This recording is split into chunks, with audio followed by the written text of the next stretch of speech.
ریوبری خسر 47 ولاتین فرانسی که با دایک جن داعشی بون را دستی شانده که حکومت فرانسا کر که به سروکتی برپرس کاروبارین کریزانا حکومت فرانسا استیفان روماتیت بو.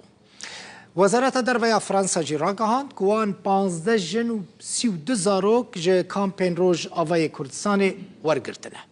شانت لگل جیگری افسروک اوفیسا پیوندین دروا یا ریوبری خسر فنر الگعیت جی جویا. دوی جوینه دا ریوبری خسر زاروک و جنین داعشی را دستی و شانده کر. زاروکن فرانسی و جبو ریکخستنین کوالیکاریا زاروکان دکن و جبوان ریکخستنان ورن را دست کرن جبو کو چافدیری وان یا تندرستی و جواکی بکن. جنجی و جبوان سازیان بین داین که پیوندی وان به دادگاه و کار یاسایی را هره.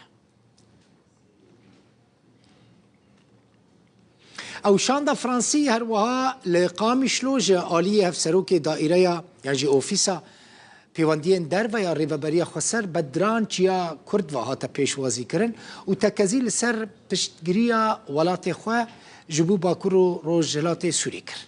بدران چیا کرد جوین دا بحثا ایریشین ترکی لسر روش آوای کردستان شر لدجی داعشی روشا آبوریا ریوبریا خسر و روش آوای کردستان هشکا سالی کر و گوت نیزکبونا ترکی و سوری ند برجواندیا گل سوری دایا و کریزا سوری چار سر ناکه.